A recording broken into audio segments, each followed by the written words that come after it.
Hey guys, good morning, everybody. Today is Thursday, May 26th. It is 6:20 right now. Market's going to open in about 10 minutes. I'm going to go ahead and set up this room real quick, then we'll get started with our analysis for this morning. A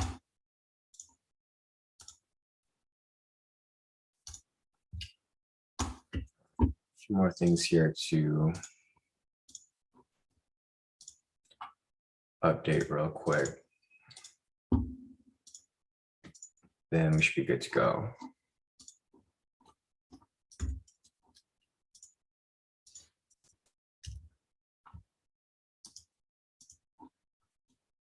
All right, solid.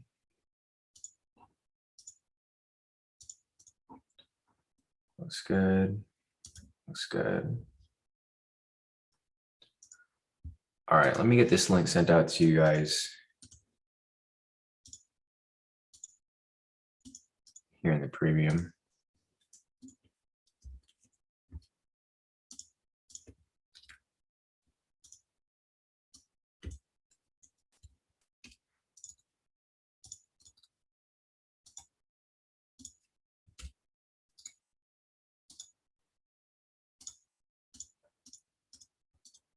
There we go.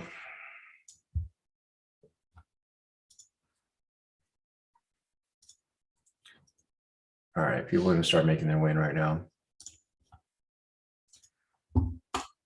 So as people start to make their way in, I'm going to go ahead and mark up my liquidity real quick over here on the 10-minute. So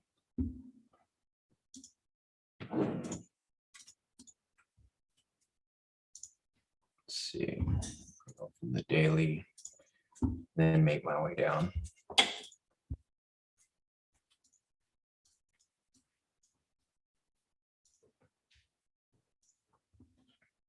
So we got one right there, there.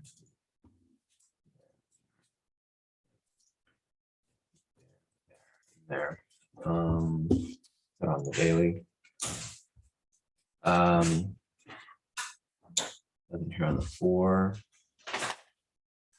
So I did take a quick glance of the market so far, guys, and it looks like we're moving into a different cycle. So for the past 2 weeks or so, the cycle was trending heavily. Price was basically, you could take a sell and just hold it and it would drop at some point, right? The cycle right now is that price is sort of going into a retracement or possible reversal. I think it'll just retrace, and then I think it'll go into consolidation, and then from there it'll determine whether it's going to continue dropping or not. It just depends on like what goes on from now and the next month. It is May 26th right now, so if you guys are familiar with how the market moves in seasons, we're entering summer, which is typically the slow season. So obviously we'll see how that affects the market.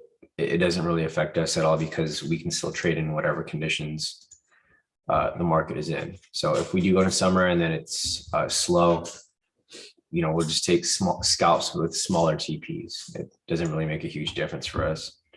So other than that, let me just finish marking up the areas of liquidity here, and then we should be good. 30-minute, 15-minute.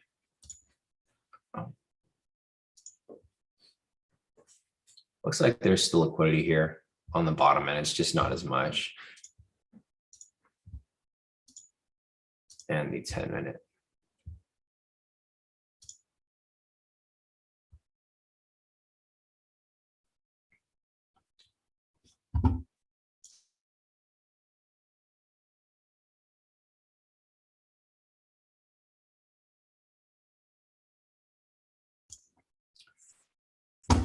All right.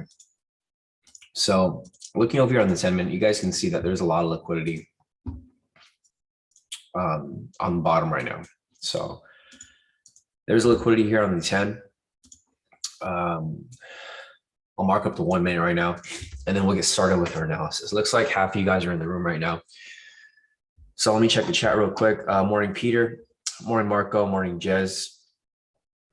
Morning, Marash. Good to see you here. Morning, Lisa. Morning, Craig. Morning, David. Morning, Maria. Morning, Marlon. Morning, everybody. Morning, Lorraine. All right, guys. So here's liquidity here marked up on the 10-minute. As you guys can see, if you go on the higher time frames, you guys can see that there's a lot of liquidity on both sides.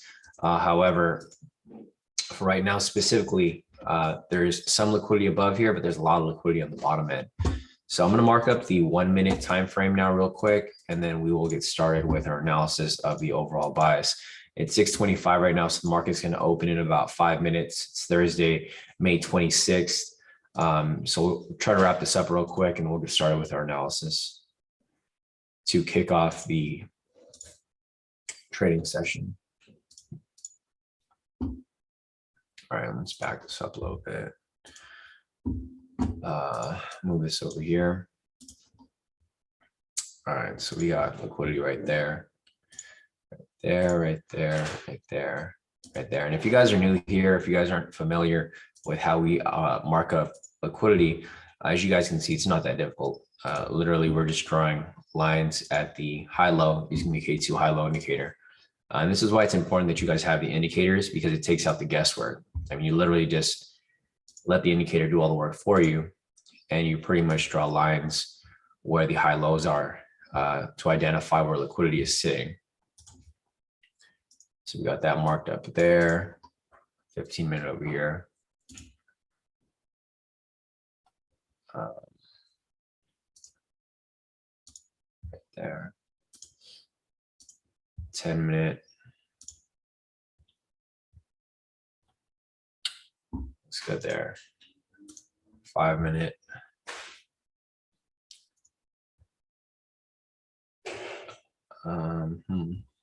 And the 1-minute. All right, so that's pretty much it. As you guys can see, there's liquidity on both ends, but for the most part, a lot of it's actually sitting on the bottom. So price might be making a swing back down. I'll take a look at retail sentiment. I don't think it's as strong as it's been the past couple of weeks as market is starting to shift to the upside, but overall, there's still liquidity on both ends. So there goes the liquidity there on the 1-minute. Now let's take a look at the retail sentiment. Retail sentiment is currently 56% long, indicating that there's 56% of retail traders on the long side. If you guys remember from the overall bias that we're looking for here, we typically want it to be 60 to 65% or more in one direction. Right now, it's not that high. So the retail sentiment isn't a strong bias. It's still biased for a sell, but it's not that strong. Going over here to the fundamentals, fundamentals are currently 152 points in the green. So this is conflicting with the retail sentiment bias. So this is indicating a buy, while the retail sentiment is indicating a sell, sort of. So there's no overall bias today, guys. It's going to be a bit tough looking for trades. I only take trades when there's an overall bias. That's the first requirement for almost every strategy. So I'll have to be patient and disciplined, waiting for that bias to confirm before I can start looking for any actual entries.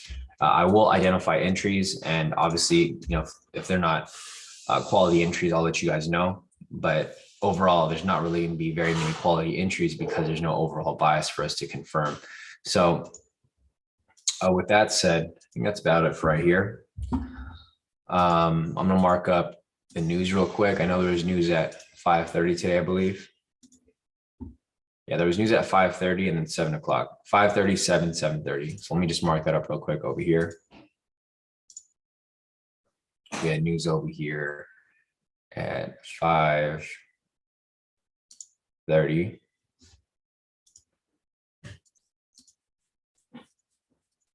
And then we have news coming up at 7:30. Should be right here. And right here, market's gonna open shortly. So I'll just marked up over here as well in the clean chart. Let's see, we got about 20 seconds. I'll mark up the clean chart after we look for the breakout, but right here, we pretty much have everything marked up. So we have news over here at 5:30. I'll be marking up the opening price shortly. Market's gonna open in 10 seconds. So market is gonna be open in 5, 4, 3, 2, and 1. Market is now open. Looking over here at the requirements for the breakout, as I just discussed not too long ago, we don't have an overall bias, so we can't really confirm the bias here. But that doesn't mean that there's not going to be a breakout. So currently right here, we have a bullish buy signal. So in order for us to have a breakout, we need a strong bullish candle to close. If it closes with a strong green candle, then that would be the breakout. However, I'm not really inclined to take any buys here yet still, because the retail sentiment is still a sell.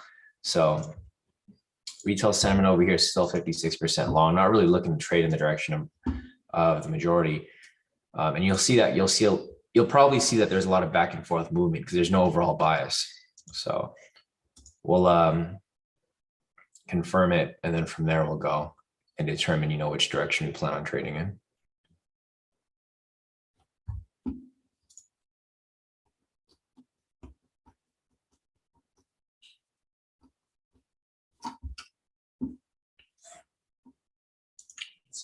So no strong green candle right there off that previous close.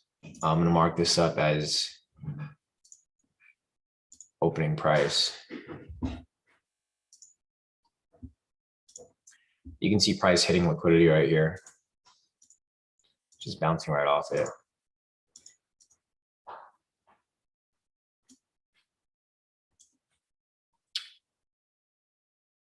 All right, let's see how this right here closes. We got about 15 seconds left on this candle here. I'm going to put the red flags back up over here again so that you guys are aware. If this candle here closes too big, it might be a bit of a risky move, but see how it plays out. All right, so this candle right here is a strong green candle. This would technically be the breakout. Not one that I would personally take myself, but this was, yeah, the breakout right here.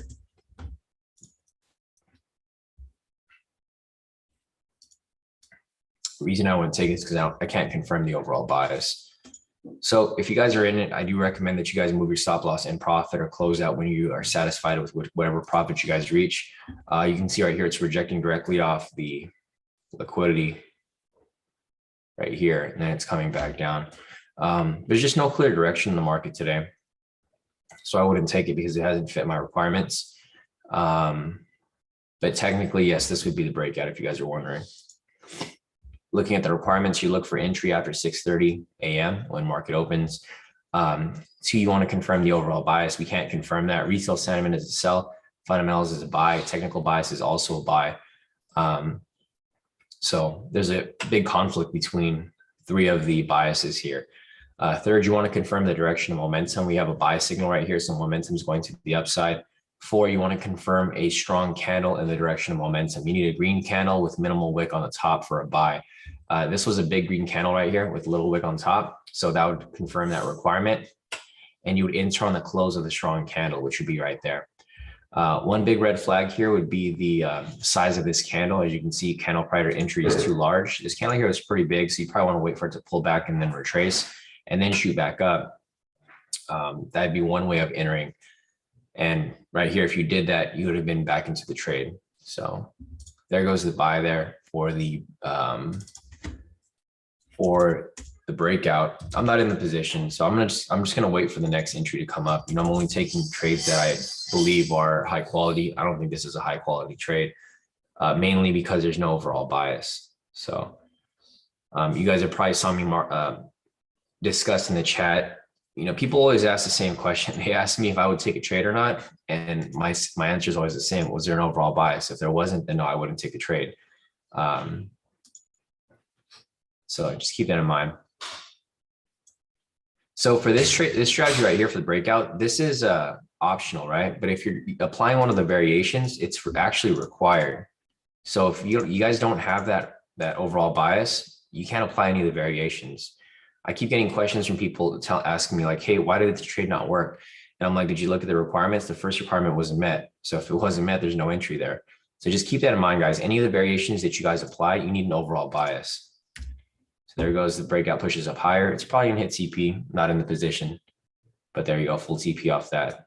So if you guys caught it, congrats to you guys. Other than that, it's pretty much the move right there. So if you guys made profits off that, great. If you guys want to send them in, even better. But for me right now, I'm going to be looking for any other entries. Let me go back and check the sentiment real quick. So it's still shifting. It's like right down the middle, 56. 56 isn't a very strong bias. So we can't really use retail sentiment today because it's just not strong at all. It's 56%. This can easily shift from 56 to 50, and then it'll shift to, majority short. Looking over here at the fundamentals, I'm gonna refresh this real quick. Fundamentals are currently up about 300 points almost. Looking at the heat map over here, heat map is currently majority green. Main one is Apple, that's down, or it's actually up now. So Apple is shifting to the green side. Looks like everything here is actually changing to the green side. Let me refresh this real quick.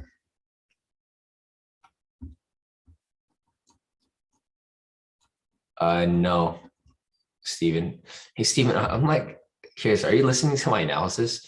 So Steven just asked a no breakout today since bias was sell. There was no bias today, Steven. So that's why we didn't take it. It's the bias is one of the requirements. You need a bias.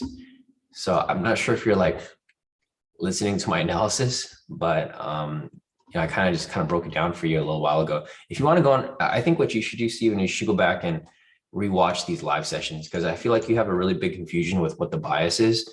And I'll go over with you again right now. So the retail sentiment over here is indicating, a weak sell bias. So this is indicating a sell. The fundamentals here are indicating a buy. So that doesn't necessarily say it's a sell bias. This indicates that there is no bias, because this is indicating the opposite, while this is indicating the opposite. So in order for you to have a bias, like you said, a sell bias, this would need to be long, and this would need to be red, but it's not red here. So there's no sell bias. There's no bias at all. This means that price can go either way. So while you're not going against bias on this breakout here, you're not really going with any bias, because price can go either way. It can go up or it can go down, but you don't really know exactly which direction is a strong direction because there's no bias. So yes, I think you need to work on like understanding what bias is. There's videos on the website. You can just watch every live session for like the past 3 years and understand, because my analysis every morning is the same. I think that's something you gotta understand, because that's like one of the easiest things to really pick up here. And if you don't understand bias, you're not going to understand anything. So thanks, Maddie. Maddie said the retail sentiment is increasing. So it was at 55%. Now it's at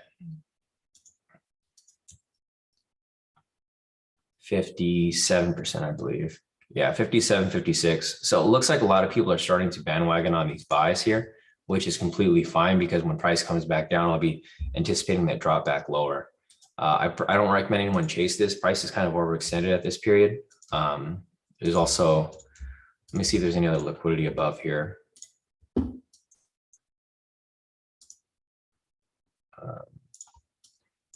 So the next area of liquidity is actually pretty high. It's like way up there.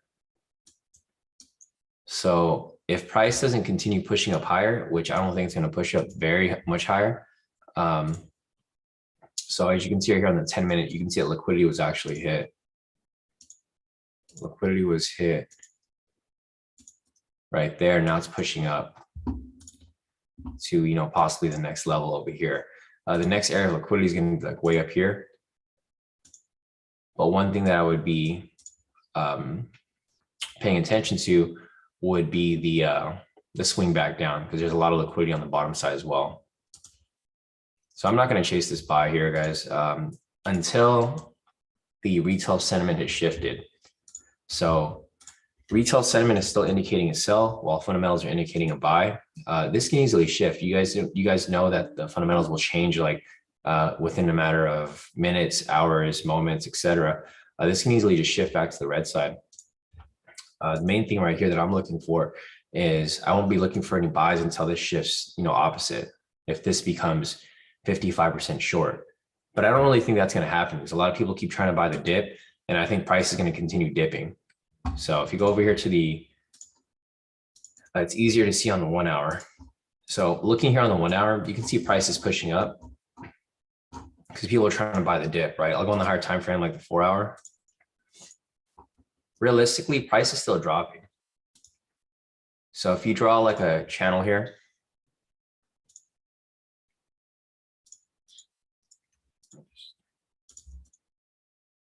all right, so if you draw a channel, let's do the tool. All right, here's the channel. So from this high, basically onwards to the downside, you can see that price is still dipping. So what happens is people try to buy the dip and they push price up slightly. And the area where I can possibly see it rejecting off would probably be like this area right here. Right? Price might push up to that point. People keep buying the dip thinking that price is going to reverse. And when price reaches that point, it'll just come right back down, likely. That's kind of what I see happening here. Because with US30, people keep trying to buy it and thinking that it'll come back up. But for me personally, you can see all these times when people tried to buy and price just came dumping right back down. Because we're going into a recession, guys. The economy isn't doing well, so I don't expect it to reverse back to the upside. Like for example, here, price will push up, get to that point, drop. Price will push up, get to this point, and drop. Again, right here, another fake out. Price pushes up to this point. People think price is going to reverse. This was on May 4th, and then price dumped heavily right here. It just keeps doing the same thing. Price is pushing up right here. It's trying to lure in more buyers. This price gets to whatever high it needs to get to, it'll probably drop right back down. So I'm not chasing any buys here. I know you can make money off the buys, but it's too risky to really hop into any of these here. So I'm not going to take any of those. I'm just going to look for it to come back down because I do expect it to come right back down. Let me just clean this up right here. You have another high right there. And yeah, Professor also confirmed the 10-minute daily would be a sell. Yeah, and which could come back down. So we'll keep waiting for it. But other than that, I think that's about it right now for the charts. I don't know if there's anything for us to take at the moment. There's not really much for us to take right now because there's no overall bias. So I know you guys are probably looking for some retail sentiment. I mean, for some variations. If you look at the V1, first requirement, you need to confirm overall bias. There's no overall bias. So you can't apply any V1s. V2s, same thing, confirm overall bias.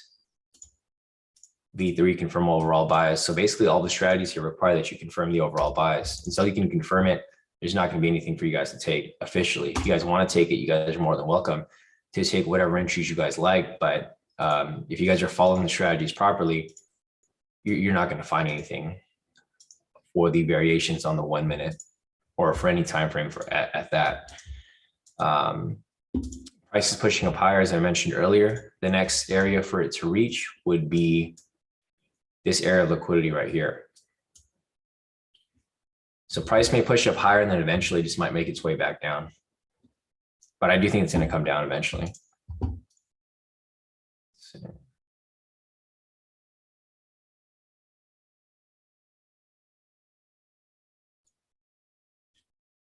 me scroll up real quick and see what else I'm missing. So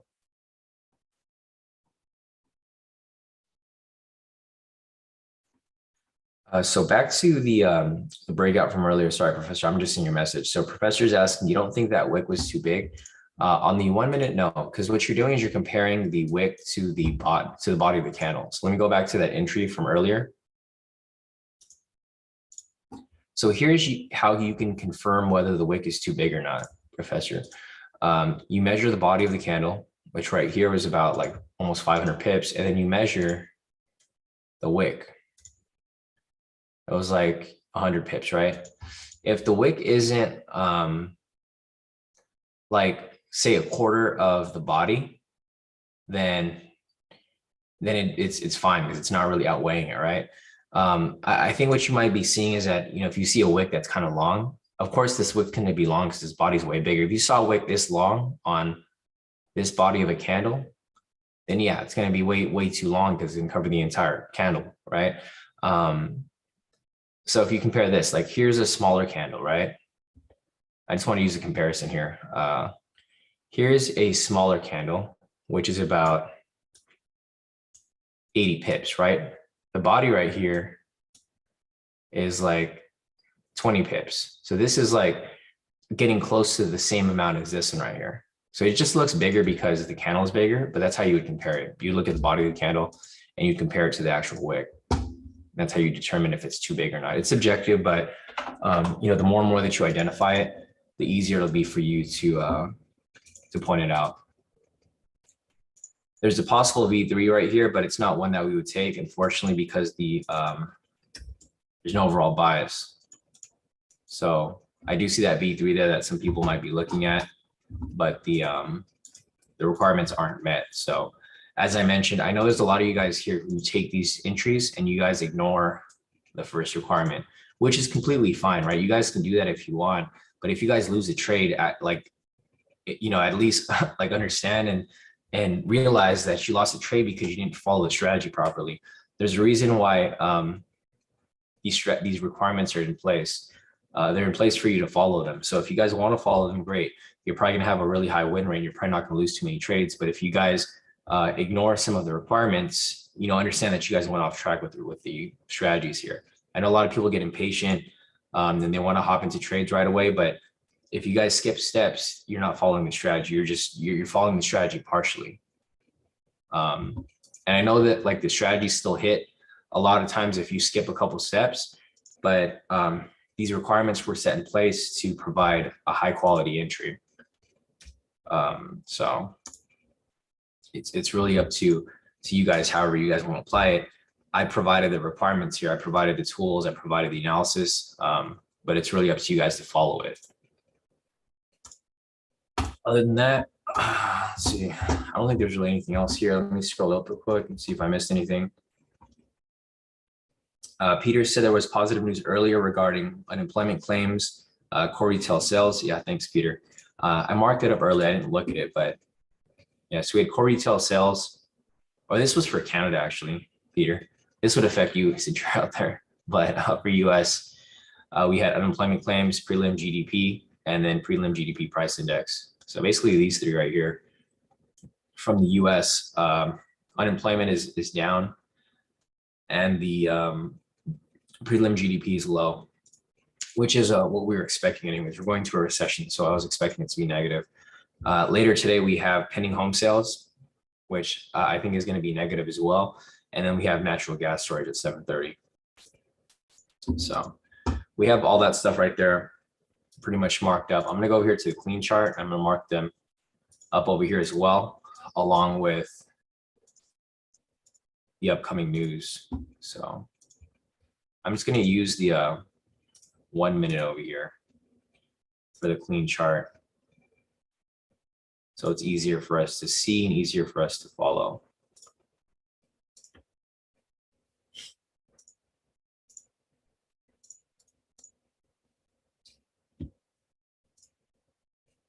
All right, so we got that right there. I'm going to mark up 7 o'clock and 7:30, which is news. I'm also going to mark up 8 o'clock, which is the hourly. Market open right here at 6:30, so that you guys can identify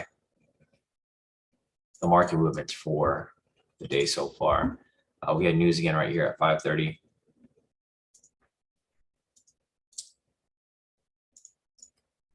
And I think that's about it for the most part here on the clean chart. So as you guys can see over here on the clean chart, we had the bullish move right here. Price is now going into consolidation, it looks like, which is normal. Price goes into phases, right? If you guys look at the chart here, it's pretty easy to see. Price will go into a directional movement, consolidation, directional movement, consolidation, directional movement, consolidation, back to directional movement, right? So there's been a directional movement right here. What's next? Consolidation. What happens after consolidation? Directional movement. So just wait for this consolidation phase to finish. Once it's done, it'll probably create a low here. Once it's done consolidating, ranging, it'll break out into another direction. So it's just a matter of waiting for those perfect times to make entries. Timing is really what really matters here with trading, guys, because I see a lot of people enter too early, a lot of people enter too late. If you would just be patient and wait for these perfect setups to line up, then you'd be fine. As you guys can see, there's a lot of liquidity on the bottom side, right? So I see this hitting at some point today. It's going to come down and knock out all this liquidity. If you guys saw the markup from yesterday, it played out perfectly. I marked up exactly where price would go. Actually, this whole week, like it's been Fed week. So basically, areas to look for are going to be areas of liquidity that have not been hit. There's a whole area down here that hasn't been hit yet. So I think this area is going to get hit at some point today, maybe towards the end of the day. It'll just come back to open. Once it comes back to open, it'll break through and then just drop further. So that's pretty much what I'm looking for, because the fundamentals here can shift. It's not that hard for it to shift back into the red. It's only up 300 points or 400 points. It'll probably shift back to like a neutral zone. If it shifts back down to a neutral zone where it's like less than 100, then we can use that to our advantage when looking over here at retail sentiment. However, retail sentiment is starting to change, and you can see it's starting to shift. It's now back at 54%. You don't really want to trade when price is doing this because you don't have a clear direction. You don't really know where price is going. So we'll see where it goes. But before you take any trades, you always want to look for the bias so that you know that you're trading in the proper direction. So there's a clean chart. Here's the markup chart. Just getting moved up a little higher. Let me scroll down real quick. Arash is asking, the sentiment could be checked if we trade forex, right? I mean, you could do it if you want, Arash. I don't use it myself. You got to understand that forex is a different type of asset. Forex is like a ranging asset, guys. If you guys trade forex, price bounces back and forth. It's not very directional. It's directional in some phases, but for the most part, forex is a ranging asset. US30 is a directional asset. That's why it moves directional most of the time. So yes, you could use it if you want. I don't use it myself, so you'd have to go and try that out yourself. I can't tell you if it works well or not, because they're totally different assets. So yeah, it's really up to you to go and test that out to see if it works. I've seen other people use it for specific forex pairs like GU, but I haven't used it myself, so I can't really tell you whether it's useful or not. I'm just going to delete this because price keeps pushing up a little higher. Here, let's see. Kip said 3-minute pivot scalp. I'll wait for the 1 minute to retrace. Add a repeat pivot scalp before enter. Nice. Got you, Kip. Yeah, exactly. Kip said it's too risky for me though. No FOMO. Yeah, it's same here, Kip. I'm just waiting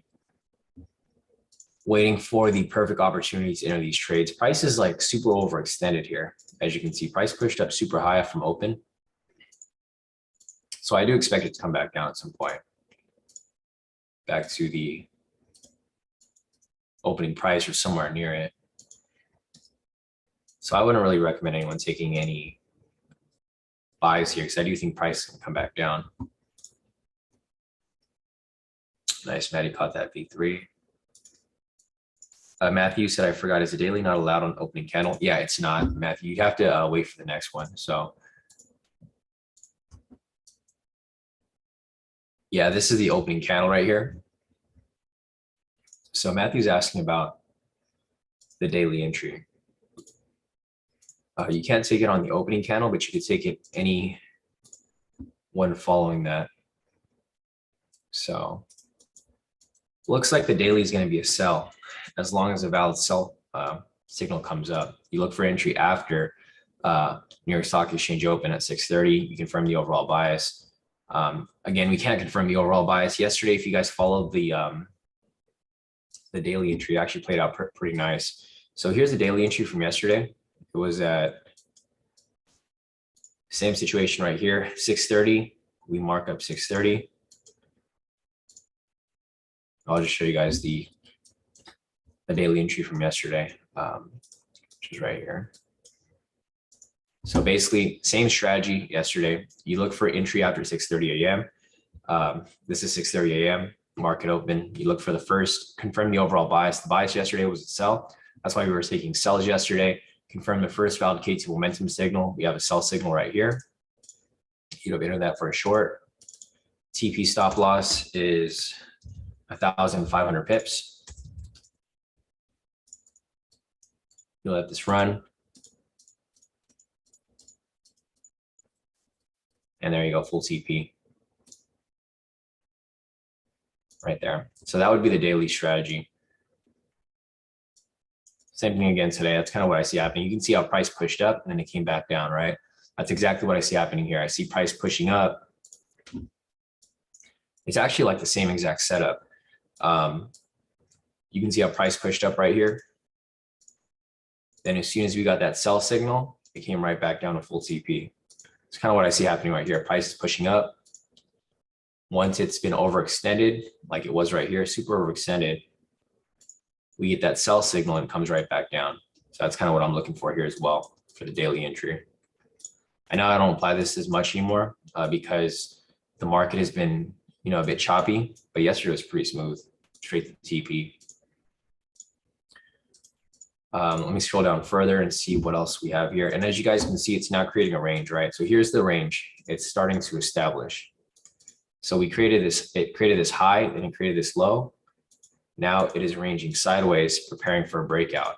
In a matter of moments, price can either break out to the upside or break out to the downside. That's kind of what we're looking for here. We also have news coming up in 4 minutes. So when the news is released, this can actually push price one way or the other. The news that's being released at 7 is, I think, new home sales or pending home sales. And I do expect this to be negative. So we'll see where that goes. Anyways, put this up a little bit here. Mark up the low right there. And most part, I think we're good.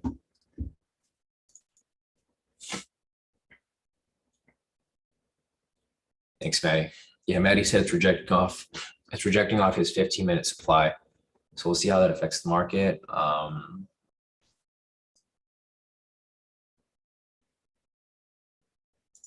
See, Professor said looking for a back.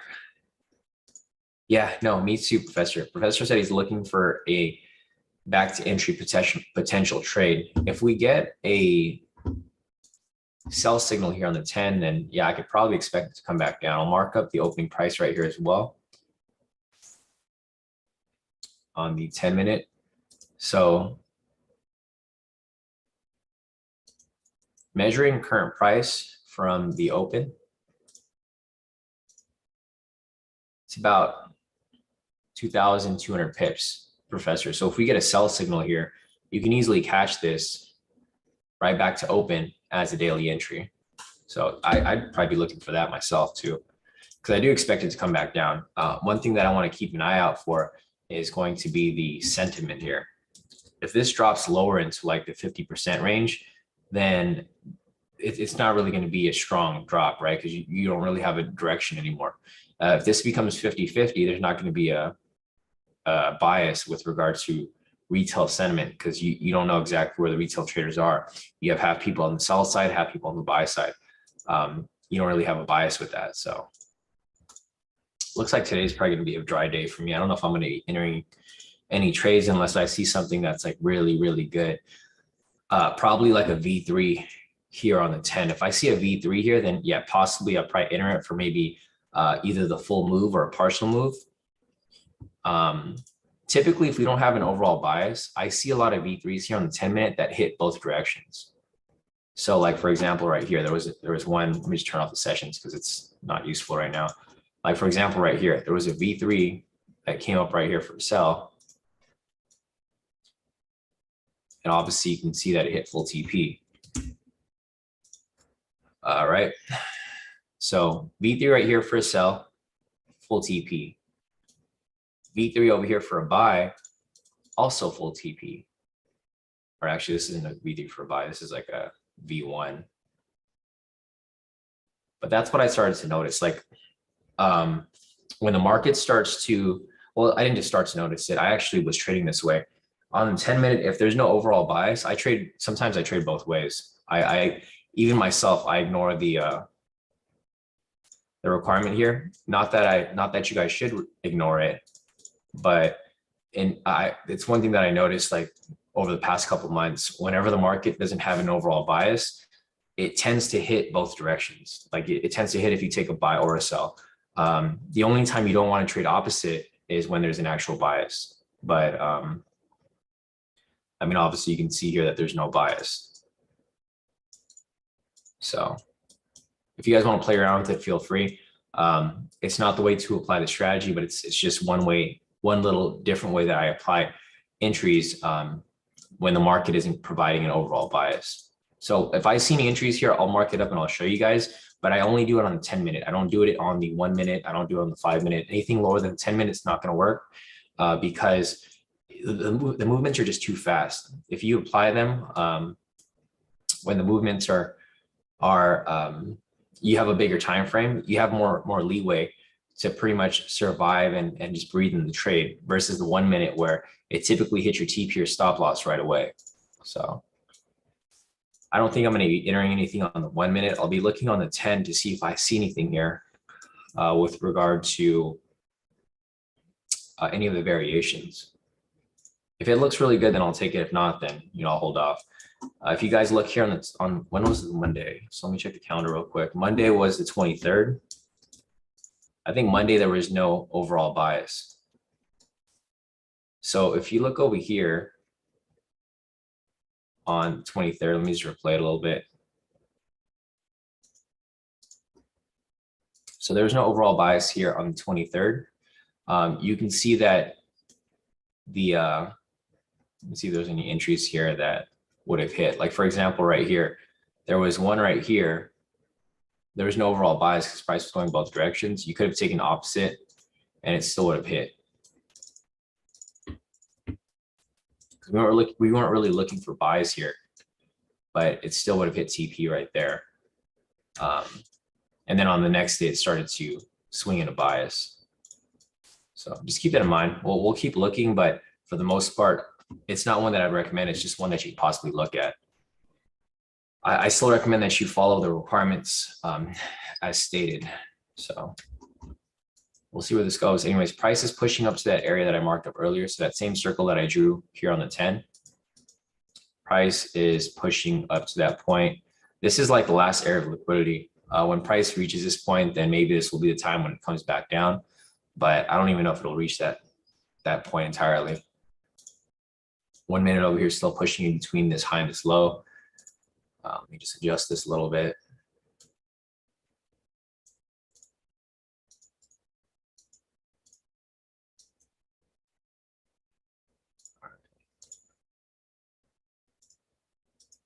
Other than that, let me check the chat to see if there's anything else that I'm missing here.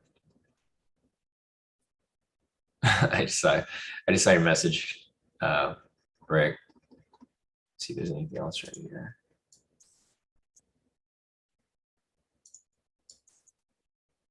Yeah, no, definitely, Steven. I just saw your message there. Rick said a BTO to the next 10 minute in the next 10 minutes would be nice. Yeah, no, definitely would be. Rick said he stopped looking for them after like 7:15, which is a good idea. If price continues to push in that direction at that point, it's probably going to keep pushing there. Let's see if there's anything else right here. Akil's asking, where was the V3? I don't know where the V3 is now. Oh, this one right here, probably. There was a V3 here, but it didn't fit, or actually wouldn't be because there was no pending. I'm not sure which one Maddie took, but Maddie, he took one of the ones that were over here. I don't remember. It might have been this one right here. It's not there anymore, but there was one there. It was like this one right here, I think.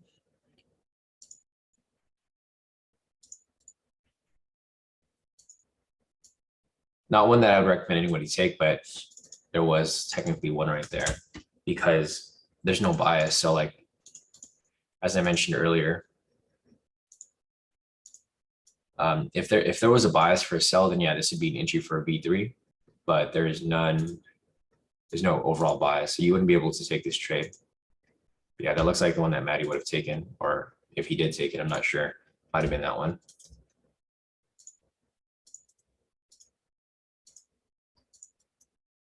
Man, price is still pushing up. Let me check the news. The news just passed at 7. So pending home sales. Where's it at? Yeah, so it was negative. I anticipated it to be negative. You know, we're going to a recession, guys. So like, a lot of these things here, it's going to be obvious that it's going to be negative. Like prelim GDP, it's going to be negative because our economy is not doing so great. Pending home sales, this is also going down because obviously the recession, interest rates are going up. It's harder for people to get homes. Yeah, it was definitely going to be negative. So right here, you can see that even though the news was negative, price continued to push up. I probably see it coming back down to retest it and then probably breaking below it. So I'm still banking on this to drop back down at some point. Again, right here, there's another V3 possibly, but not one that would fit the requirements because there's no overall bias. So this would technically be a V3, but not one that I would take. Again, it wouldn't fit 2 requirements here, possibly. So for the V3 here, you need an overall bias. And you also need a minimum stop loss of 300 pips. So it doesn't fit both those requirements. So this would definitely not be an entry, but if you were to skip steps, which I see a lot of people do, people would still try to enter a trade like this. It looks like it's just extending out the range. So as you guys can see, price is pushing up, but they're still low right here. So I do probably see it coming back down, retest the news price, and then maybe come back up or come back lower and fill the range right here to this point. But yeah, it's just, you know, it's just all about being patient, waiting for these perfect entries. There's nothing for us to take at the moment. I could already tell that people are probably getting antsy and wanting to enter these buys here because they think price is going to keep pushing up. But I'd highly recommend that you don't chase this buy here because I'm like almost 100% sure when you guys, if anyone decides to take a buy, let us know. Because if you enter a buy here, I'm pretty confident that as soon as you enter that buy, price is going to come right back down and stop you out. And I'm sure that's happened to a lot of you guys. A lot of people get FOMO and they just hop into these buys here because they think price is going to be reversing. And as soon as you enter that buy, it drops right back down and stops you out. And then you see it push back up and you try to re-enter that trade because you think you probably got in too early or too late. And then as soon as you enter that second trade, it comes back down again and stops you out a second time. Because it's happened to me before. So that's why I don't chase these moves because you know, once you get burned enough times doing something, you stop doing it. I mean, if you're smart, you stop doing it. I see a lot of people that keep getting burned and they just keep doing the same thing until they blow their accounts. Now I've blown enough accounts in the past where I just don't make those mistakes anymore. So I'm just being patient and waiting, guys. It's all about patience and discipline, waiting for the, you know, the optimal entries. There's no optimal entries here because there's no bias. Going over to the retail sentiment. It's still the same, 52%. As I mentioned before, if this becomes any lower, it's not really going to be useful to us because there's not going to be a bias here. It's even right now, there's no bias, it's neutral. The only thing that you can really use at this point specifically is going to be the fundamentals, but this is way too overextended. I see it coming back down. Refreshing this over here as well. It's all green, but I mean, this can only stay green for so long. So it comes back down and there it goes. Price starts to make its way back down. So as I mentioned, if you guys chase the buy from up here, you'd be drawdown about 300 pips now. So don't chase the buys, guys. Just wait for it. Rick said, I wish I had Sean's patience. Yeah, no, definitely. B said, wouldn't the ideal scenario it becoming 60 to 65% short so we can flip bullish since we're already so far down? Yeah, That would be ideal, but I don't see that happening. We're in a like I keep mentioning that like we're in a recession, guys, or we're entering a recession. So if we're entering a recession, I don't think price is going to be swinging into any sort of reversal anytime soon. Um, Past couple of years, it was COVID. So during COVID, you could get a lot of manipulation of price, like pushing to the upside, right? Because you have like if you go back far enough on the daily here, I can't remember when COVID happened. I think it was right here in 2019. Yeah, price did drop, but then it came back up. We weren't in a recession during this time. People were just scared, so people were selling scared, right? So price dropped here like 2 years ago during COVID, and then people bought because there was no reason for it to really drop like that. The only thing was that people were scared, so it dropped. The difference with COVID and now is that we're in a recession. Recessions, they don't just like change in like a couple of days, right? It's not like COVID where there's a Pfizer vaccine and then people will just buy because they think the economy is recovering.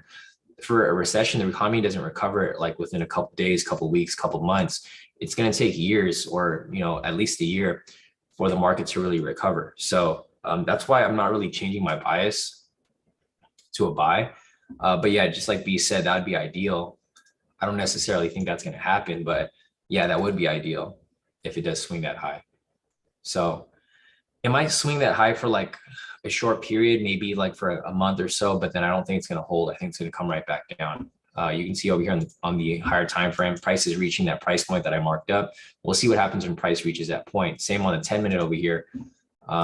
Price is trying to push up to that area of liquidity. When price reaches this point, it just might swing right back down. So it's kind of just using like, basic logic. Like if the economy's not doing good, then I see this as being a temporary push to the upside, but I do see it coming right back down.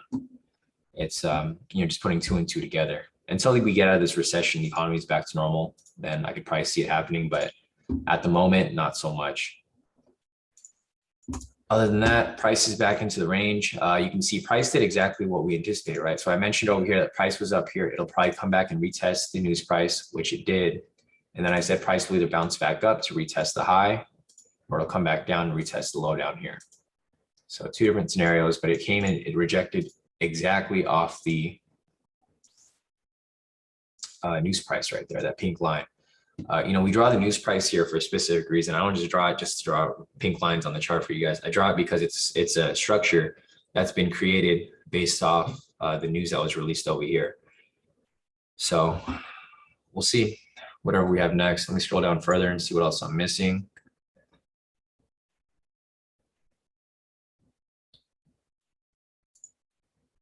Yeah, Rick said rates have gone up over 2 points. Of course, sales are down. Yeah, and I agree with you too, Rick.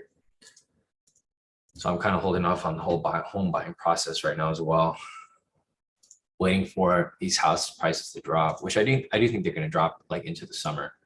So it's always going to be a balance. Interest rates go up, house prices go down. House prices go up, interest rates go down. It's the same thing. You're basically getting the same deal. It's just depending on like how much you're financing and whatnot. Scrolling down, let's see. Sam said yesterday, enter the daily on the 1 minute when it hit liquidity for a high-low scalp, caught 400 pips. Nice work, Sam. I was trying to do that as well. So I don't know if you guys were in the chat or yesterday, or there's some profits here. So let me see what people locked in today. So Kenny over here locked in a total of 3,124. He's been riding this wave to the upside. Nice work, Kenny. Lisa over here as well, locked in a total profit of 3,803. Nice work, Lisa. She said she took a small lot on a speculative breakout. Rest was London. Still trading without a laptop at the moment, man. Lisa, it seems like your laptop is broken whenever you head out to Bali or whenever you're traveling. So hopefully get a new laptop soon. Going over here, I think that's about it for right now.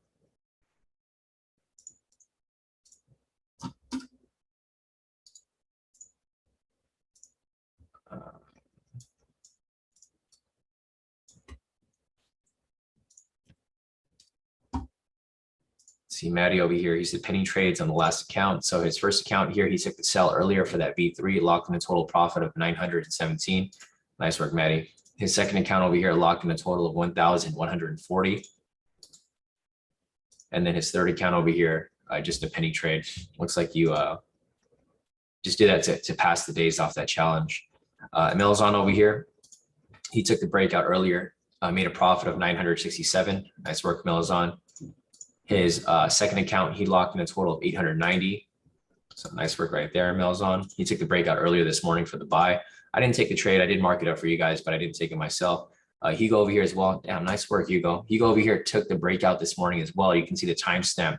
He took it at 6:31, locking a profit of 8,231. Huge profit right there, Hugo. Nice work, man.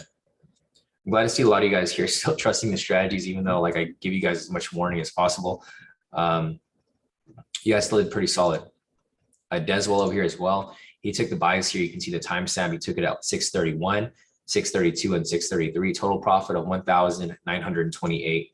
He took Sean's breakout. Nice work, Deswell. So thanks for trusting my analysis, even though I did tell you guys it was risky. Some of you guys still took the trade and locked in some good profit. I'm not that risk averse, guys. Like for me, I want to know 100% that the trade's going to hit TP. Analysis still played out well. The breakout strategy still works perfectly fine. It's just depending on like your risk tolerance, right? If you're risk averse like me, you don't really want to take anything too risky, then you just skip the trade. But for some people here who want to take the riskier trades, you guys still trust the analysis and still make a ton of profit off that. So great work, guys. Jay over here as well. He said we good. Low key closed out a little too early, like 2 points, but he still hit his goal. So Jay over here at 6:32 took the breakout as well, locked in a total of 1,036. So nice work, Jay. I'm glad to see a lot of you guys here still locking in some pretty good profit, even though there's no actual official trades available with regard to our entries due to no bias in the market. But yeah, so as you guys can see here, these are all different people who locked in profits off that same breakout this morning. This is Jay locking 1,000, Deswell locking almost 2,000, Hugo locked in 8,000, Emilzon locked in 100,000 off this account, close to 1,000 off this one, Maddie 1,000 off this account as well, Lisa 3,800 off her total for the day, and Kenny over here as well with the breakout locked in a total of 3,124. So these are all different people. It's not just like one or two people locking in profits off these trades. There's multiple people and they're always different people. Other than that, let me see if there's anything else here. I don't really see anything yet, guys. Unfortunately, it's still ranging around this area, but there's nothing really for us to hop into. As much as I want to enter a trade, there's just nothing here.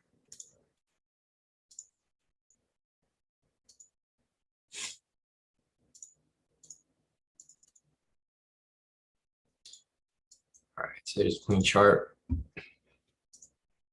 Here's a markup. Here is the daily. Still not coming down yet, but it looks like it could be. It's a matter of time. All right, 1 second, guys. I'll be right back.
All right, guys, I'm back. Here, let's see.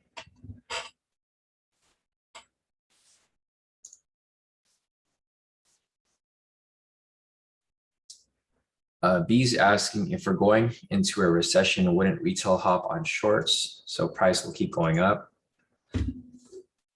Uh, no, not exactly. So for an asset like US30, it's a directional asset that keeps people tend to just buy and expect it to go up, right?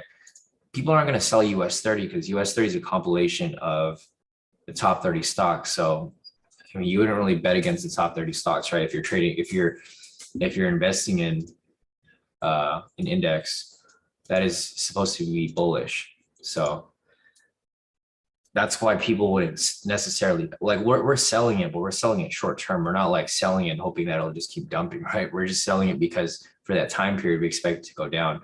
Um, you know, a lot of people have like their 401ks, they have all the retirement in like indexes like this US30. So no, they're not going to hop on the shorts because they're expecting it to go up. They're just buying the dips. That's typically what you guys will see in a lot of investing courses or anyone who really teaches like long-term investing. People tend to buy US30 when it dips. They don't sell US30 because it's supposed to be a good asset. But if we're going into a recession, people will get rid of their US30 asset and then they'll rebuy it when price is at a discount. So it's a different type of asset. It's not like something where people will sell it because this is historically supposed to do well. It's a like it's an asset that continues to do well. You know, they just buy into the good companies. So this is different. People would I don't think people would sell US30 long term because we're not expecting this to go to zero. Yeah, we'll see it drop like maybe to like 25,000, et cetera, like maybe down here, but we're not expecting it to drop to zero because if the companies aren't doing well, they just switch them out. It's not the same 30 companies. When the companies start to underperform, they switch them out for a better company. So it's always going to recover at some point, but it's not going to go to zero. So let me scroll down lower. Mauricio said buyers, I've landed for sale on Mars. Good deal, right? Yeah, Charles, exactly. A lot of people are responding to the breakdown that I gave earlier. Let's see. Yeah, no, exactly. Rick said recessions are a slow bleed out. And I agree. You know, if we go into a recession, it's going to last for a couple of years. I don't think it's going to happen just and then we recover right away. Like we're technically not even in a recession yet. We're heading towards it, but we're not in a recession yet. So, I mean, I'm just waiting for that recession to hit so I can buy everything at discount. I think that's like what majority of people are doing because you're going to find a lot of stuff at discount, whether it be homes, whether it be cars, whether it be, I mean, anything really. A lot of people are going to be strapped for cash. So I'm just waiting for it to happen. And until then, I'm just going to keep stacking up these trading profits. Other than that, going back to the 10-minute over here, you can see prices getting closer to that area that I circled. So again, right here, I circled this like at the beginning of the session about an hour ago. Price is pushing up higher. It's trying to reach this point. We'll see if it actually reaches it. If not, then we'll probably see it turn, right back down and basically fill this whole gap right here. This like gap in price from open. Market open right here at 630. It's got a ways to go. 3,000 pips or so. It's not really that much. It looks like it's a big push here, but 3,000 pips isn't like, it's not like a super crazy amount. Like I could see it drop right back down and then it'll just, so this is kind of what I see happening. You see how price kind of overextended right here? I see it coming back down and then just ranging back in this area. Because you guys can see where the actual range is at. If you guys draw like a rectangle right here, you can see this is where it's supposed to be at. It just overextended to the upside and then it'll just come back down and then it'll just go back into consolidation. You guys see it happen here all the time. Price will push up. It'll come back down, like for example, right here. See how price pushed up right here? It overextends, comes back down, then consolidates, and then it just consolidates for a bit until it pushes to the next level. So if it does come back down, I do see it coming back down to open price and then, back into consolidation area. But it's like way too overextended right here. It can only push up for so long until it retraces back down or it goes into a range. So let me scroll down real quick.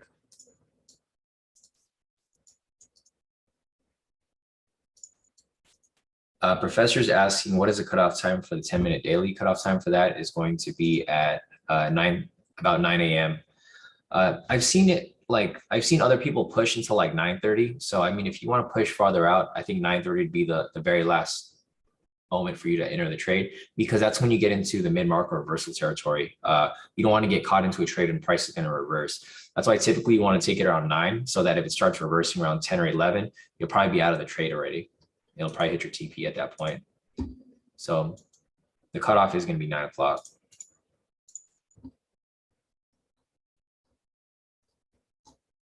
Nice. Yeah, Maddie said a V1 just hit at 7:15, which was right here. Again, there wouldn't be any like official entries, what we would consider, because 7:15.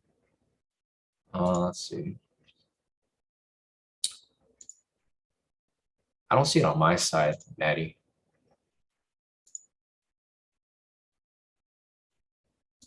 Or you might be talking about this one, 7:18. So I'm looking here at 7:15.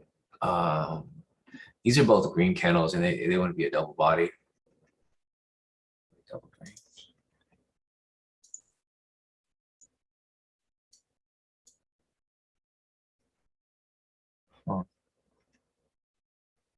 Maddie said it's double wicks. I don't really see it on my side, Maddie. I might be tripping. I don't know. Let me see, because I don't see one right here, and I don't know. I might not just be seeing it. Oh, you're talking about this one right here. Oh, okay. I see. Yeah, no, I see. Never mind. That was like, okay, 7:16. So it's a minute over. So Maddie took this right here, I guess. Sell.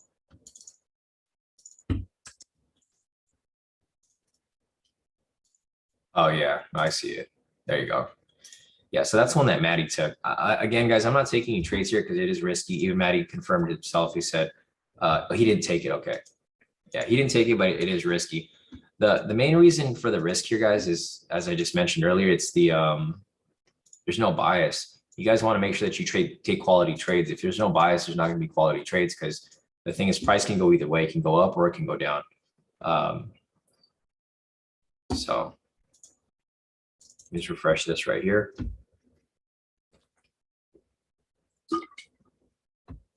Still at 52%.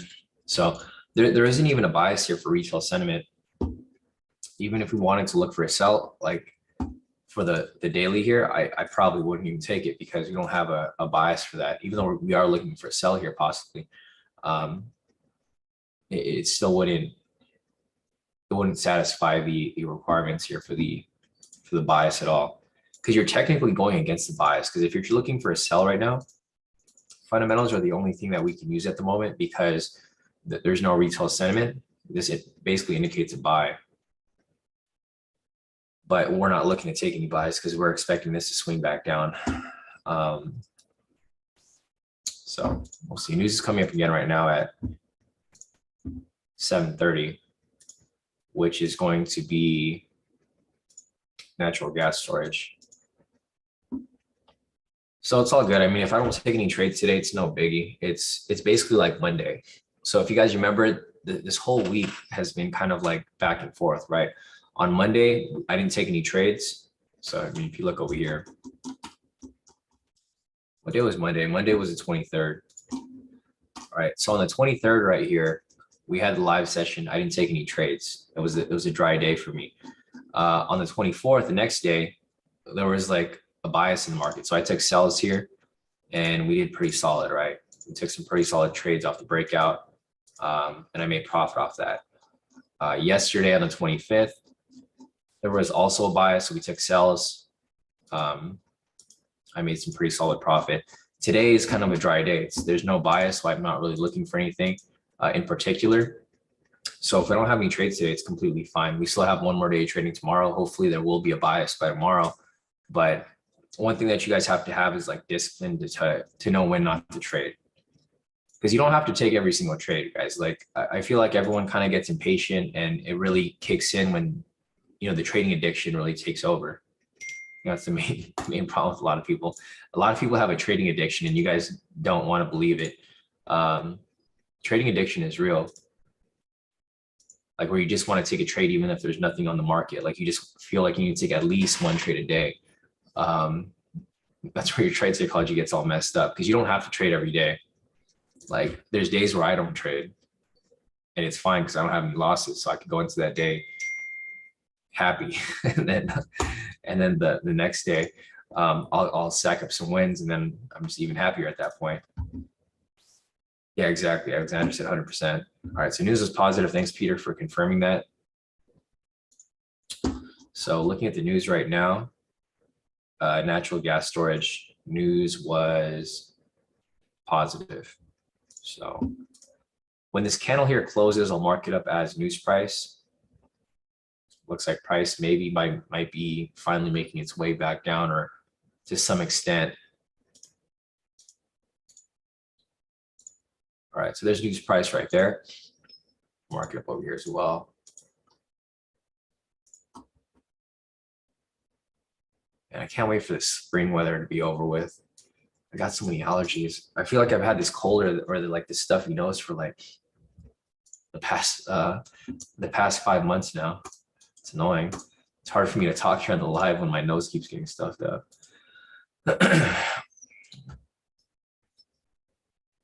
Yeah, Maddie said these allergies have been fucking me up. Same here, Maddie. It's annoying. Let's see. CT said, are you talking nat gas news? Yeah. That was the news that was right here. CT.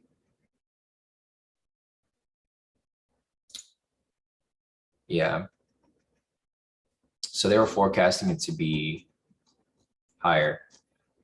No. So the natural gas storage is basically, it's like the oil news, right? So if it's lower, it's positive because that means that the US is selling their natural gas. Same with the oil. Like if the oil is less than what they anticipate, it's positive because they're selling it, right? It's good for the economy. If they're selling it to another country or companies are buying it or whatever. There's like the money's getting recycled. They sell the gas, they make money, good for economy.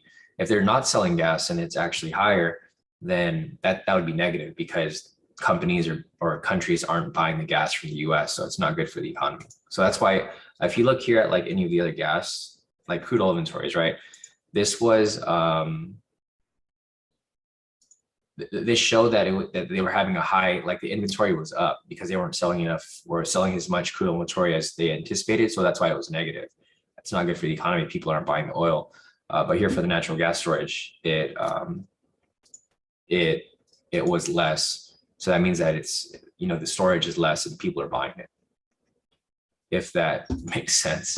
I know it's kind of confusing. I was confused at first too when I started looking at this because I was like, okay, natural gas storage, like if the number was less, wouldn't it be negative? But after digging a little deeper, I was like, okay, if the companies are selling the gas or they're selling oil or selling whatever they're selling to companies or other countries, it's good for the economy because it's basically just money getting recycled. And my freaking nose. Sorry, guys. These allergies. I should take some meds before this live session. Help with my stuffy nose. Yeah, Peter said they sell gas, make money, then send the money to Ukraine. Yeah, exactly. And it's crazy. It's crazy that this war is going on. This war is still going on, but you don't really see too many people talking about it anymore. I was following up on their updates right here. I mean, it's not getting any better.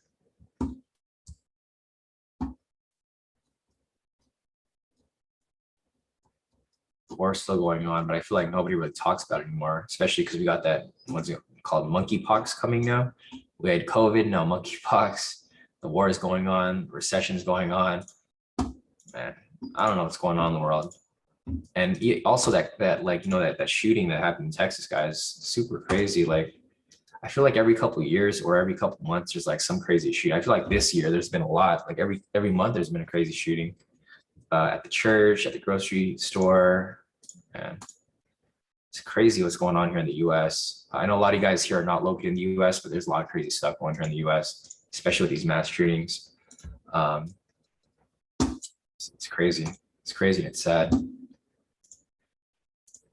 Yeah, you guys here in the US know what's going on, but I know there's like other people here from like New Zealand, people are traders here from the UK, South Africa. I don't know if you guys have been seeing it in the news, but it's a lot of the local stuff here in the US. All right, so nothing really going on here. Price is pretty much creating another range. You guys have seen this pattern before, right? This happens a lot. Price will go into a range and then it just ranges between news price or opening price, like one of these horizontal lines. So what I'd be expecting here or waiting for is just the range to continue and then for price to break out one way or the other.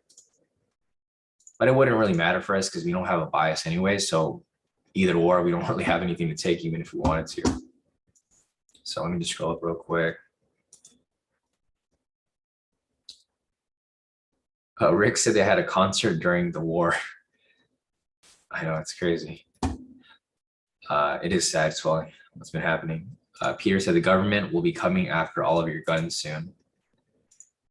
I know everyone's blaming it on gun control, but it's really about crazy, like the mentally ill people, right? Because there was something wrong with that guy. Well, I mean, there's something wrong with everybody who does killings like that. I don't understand how people can go and just do mass shootings.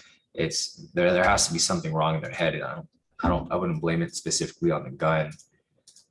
Because anyone can have a gun, right? It just depends on who's using it. Yeah, CT said it's crazy everywhere. It's just not news here. Yeah, and I agree too, CT. There's stuff going on in all the other countries we just don't see here in the US. Same with like other countries outside the US. They don't see what's happening here in the US because it's local or it's considered local. John said it's crazy that Ukraine is doing so well against Russia. After this war, Russian military will no longer be something people fear. Yeah, and I think that's the case. It's the Illuminati, right, Rick? Rick knows all about that stuff. Yeah, Rick said yes, sir. But all jokes aside, guys, it's crazy what's happening in the world. There's something going on in like every country. Yeah, Ed said blaming guns for killing is like blaming spoons for being overweight. They kill people in England with knives. Yeah, no, and I agree too. You know, crazy people and criminals will find ways. It's inevitable. Whether there's guns, whether there's knives, whether there's anything really. I don't know. Stuff's crazy. I don't like really getting political, but you can't ignore it. There's just so much going on. Let me see, back to the retail sentiment. It looks like retail sentiment is dropping back lower. It's at 51%. So we don't have any bias here off retail sentiment because unfortunately, I don't think there's going to be any trades that we can really take today because we don't have any bias. For me personally, I don't take any trades unless there's a bias in the market. I mean, there isn't even a bias here. Like these aren't even conflicting anymore. This is just neutral. And then the fundamentals here are just super high. They're up like 466 points. However, I do think this is overextended. So even though it's so high, I think it'll have to come back down to like the 100 range. And if that happens, it's going to have to come back down to like maybe opening price. Like we won't have like a bias here, but I do think price is going to come down just to like stabilize price, or it might just even come down halfway to like this point here or something like that. Push this a little higher. Let's see.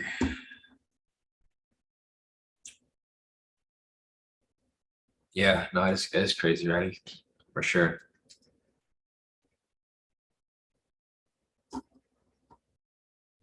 V2. Yeah, there was a V2 right here. So CT over here identified a V2. Again, unfortunately, there's not going to be an entry for us to take because of the sorry, let me silence my phone. Take some messages here. Okay, I got some profits here. So let me see what everyone did so far. It was technically a V2 that was right here.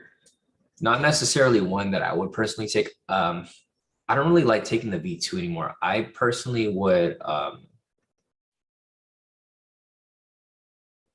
I mean, actually, no, the V2 is actually fine too. Now that I think of it, I keep mixing this up with the V3, but I realize that the main requirement for it is actually strong requirement. So this requirement right here, where it's strong, candle in the opposite direction, where there's like no wick at all, that's actually a good reversal pattern.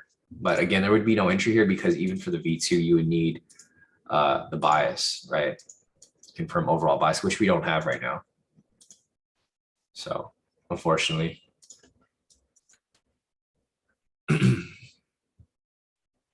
Yeah, and it's technically, like Maddie said, Maddie said it's technically a V3. So it's a V3 and a V2 because the requirements would technically be met as long as there was an overall bias, but there's no overall bias for both the V2 and the V3. Here's a V2 and here's a V3. One thing that you guys need to remember, if you guys want to follow these properly, is that if the first requirement isn't met, you can't move on to the second one. So if there's no overall bias here, you can't go on to the second requirement, and you can't qualify an entry. So, man, this market sucks, but it's okay. Like, I think this, like, when days like this will teach you guys discipline, right?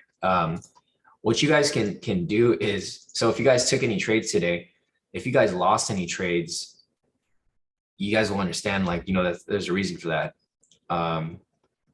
For me, I'm disciplined enough to just sit out the market. I made enough profit for this week so far, so I'm not really, I don't really need to be full. I mean, every time you take a decent trade, the profits add up. I think the main goal for everybody, or something that you guys should focus on, is really to be net positive at the end of every week. You don't have to be net positive every day, but at the end of every week, I think that's really the key thing. Look for the long-term goal.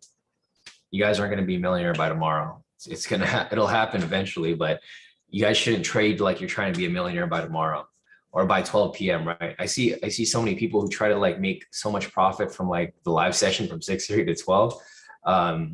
They make a ton of profit during the live, and then after we get off the live session at 8, they keep trading from like 8 to 12, and they blow all the profits. They end up in the negative. Trading is it's a long-term game, guys. You guys have to learn how to be consistent, because anyone could get lucky. Like, you can take any trade here and you can get lucky. Like for this point right here, price is like right here. You can literally take a buy or a sell. If price drops from this point, you can get lucky and make a ton of profit.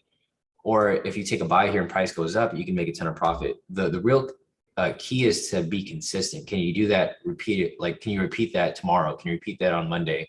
Repeat that for the next couple weeks, couple months, couple years. If you guys can repeat that, then that's the real goal, because you want to be able to repeat the process so that you can do this full time, right? If you guys can't repeat the process, you guys will never be able to do this full time, because you'll make money one day, you'll lose a lot of money the next day, and then you'll just end up in a back and forth process. You're not going to be stacking up any profits overall, because you're just going to make some, lose some, make some, lose some. There's going to be no consistency there. So yeah, basically. So Akil is asking, Sean, does no bias equal no trading? So back to what I was saying earlier, guys. If you guys can trade if you want, it's really up to you guys how you guys want to approach it. But if you're applying any of the strategies here, Akil, like if you're looking at any of the strategies here, the first requirement is confirm the bias, right? So if you don't confirm the bias, then there's no trade. That's if you're following it as it's supposed to be applied. If you skip this, which I see a lot of people do, you're not following the strategy. That's what I'm trying to get across to you guys. So yes, technically, if you're following the strategies, then no trade, because you don't have no bias. But if there is a bias and everything's met, then yeah, you do have a trade.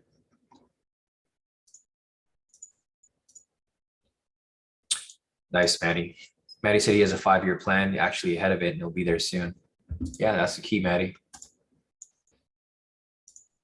And a lot of people ask me, like, when do I think they should trade full time?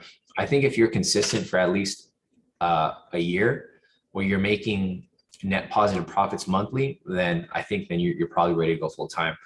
I see a lot of people who want to go full time like right away. It's possible, but it's also not very realistic, right? If you have one good month, that doesn't mean your next month is going to be good.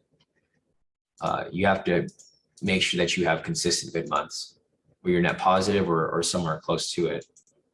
Of course, you're not going to be positive every month. You're gonna have bad months, but as long as you use proper risk, you should be fine. Let's see, Ed's asking double top on the 1 minute. Yeah, I mean, you could consider this a double top, but I don't trade double tops, Ed. So the thing with this here, guys, is I know some of you guys do see double tops and stuff like this. If you guys want to use that for your own, actually, it's not even a double top, Ed. If you look closer, it passed it. So a double top would be on the same level. So no, there'd be no double top right there. So if you guys want to analyze things that way, I mean, you guys can. It's just, I mean, I don't use those analysis. I don't use candlestick patterns. I don't use any of that stuff. I stick to what I'm good at, which is like identifying momentum and stuff, and liquidity. And I just continue using that. So it's just all about patience, guys. Yeah, exactly. Ed said, right, maybe 10-minute V3 coming if we're patient. Let's see, the 10-minute over here. No V3 there, Ed, because the high would need to be a green candle.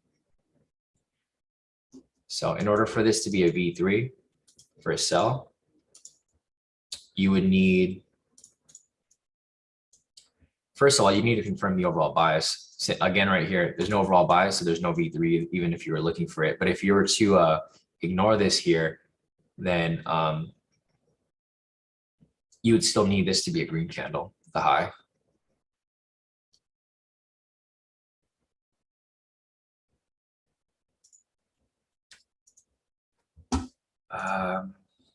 Let me scroll real quick.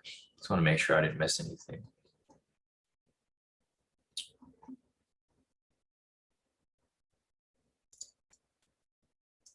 Rain said, tried it before, had to take my ass right back to work.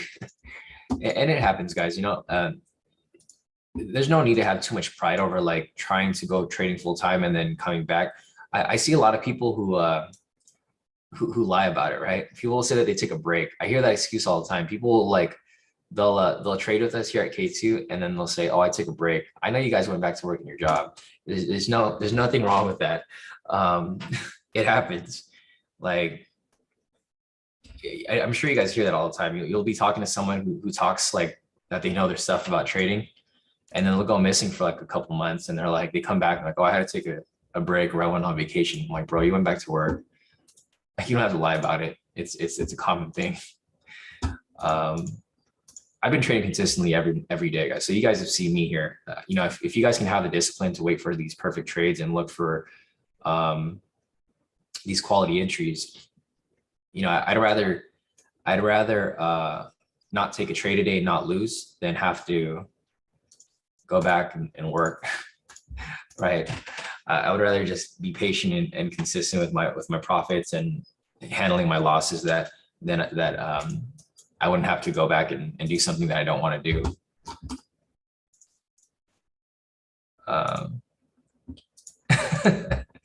Yeah, no, really. Yeah, for sure, Maddie, 100%. Yeah, Maddie said I know a couple people like that.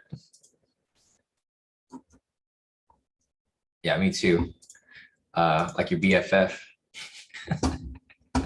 Maddie. He's actually still working now. He's got to make back those challenge fees. But yeah, I mean, no shade. Well, I mean, all shade towards certain people. There's a couple of people who like to talk shit, right? And I know they're back working their jobs, so it is what it is, right? It's karma. It's karma coming back to people. Yeah, no. It's funny because you'll see phases of people who join K2. They'll join in. They'll try to talk their big talk about trading, and they'll say that they know everything, and then they leave K2, and then they say they're trading full time. But realistically, they blew all their accounts and they trying to do their own thing. But it is what it is. Anyways, back to the questions here. Let me scroll up real quick. Tody said you must have also realistic targets, not something like 50% a month. Yeah, exactly, Tody. And Tody's 100% correct. Like for me, you guys have seen my profits here. I don't make like crazy profits, right? You see me, I make like decent profits. Or I mean, I guess they're good profits compared to a normal account. But I'm only looking to aim for, 1 to 5, maybe even 10% in some instances a month in profit. I'm not going for like a 50% gain or 100% gain every month. I'm going for like 1 to 5, 10% on a good month. And if you can do that consistently, that's really, that's good, because a lot of people aren't even able to reach that, that point. Anyways, I'm gonna move this over here real quick.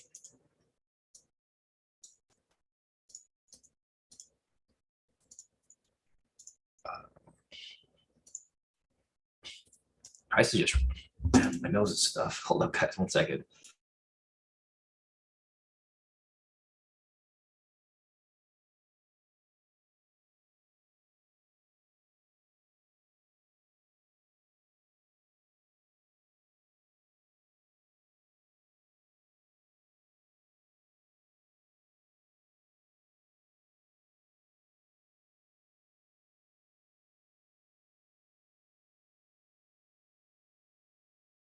Sorry, guys.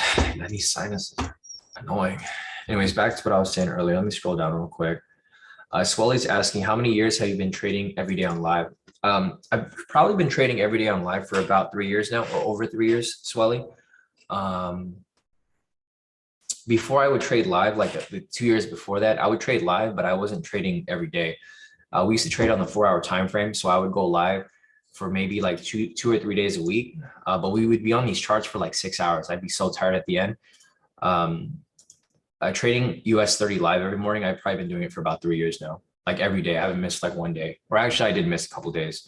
That one day when I woke up late, if you guys remembered, there was like one day last year where I woke up late because I forgot to set an alarm. Everyone thought like I died or something, because I never missed live sessions. I'm like literally here every single day trading live with you guys. Yeah, one day I forgot to set my alarm, or my power went out or something in my building, and my alarm was reset. So I didn't wake up for the live. I woke up like 30 minutes later, but everyone was panicking because they thought something happened to me. But yeah, I never missed lives. I mean, I can never say no to money, guys, or to these charts.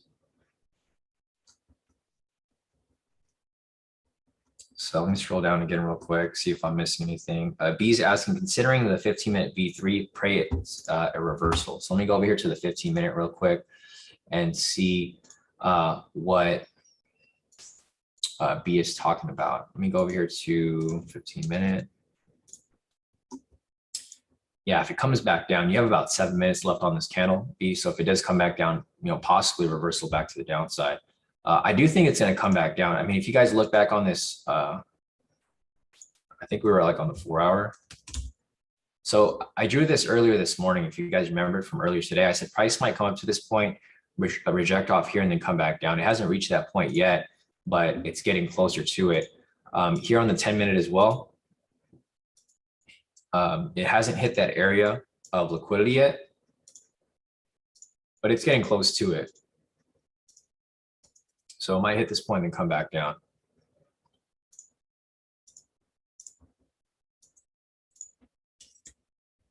There we go. So we'll follow through and see where it goes. This would technically be a V1, looks like, or actually not exactly CT. I did see mark it up earlier. It's really close, but it's not exactly at that point. You can see the red candle kind of goes over it a little bit. So I wouldn't consider it a double body, because it has to be like pretty precise in order for it to be a double body in my analysis. I'm pretty spot on with my analysis. I don't want to like go off and say, okay, this would maybe be a V1. I would for sure need to have it like lined up exactly. Exactly, Maddie. David said, am I seeing a V3 in 15-minute? Yes, that is correct, David. So we just looked at that right now as well. So David and I think one other person identified it, David and B. So both of you guys did identify that properly. If this closes, this would technically be a V3. However, as I mentioned before, guys, it's not going to be like a good entry, because there's no overall bias. If there was an overall bias, then yes, this would be a good entry. But if you were to skip that step, which a lot of people do, I don't recommend people do it. This would technically, maybe line up as a V3 in the next 5 minutes or so. Ah, man, this. Let me go back to the 1 minute over here.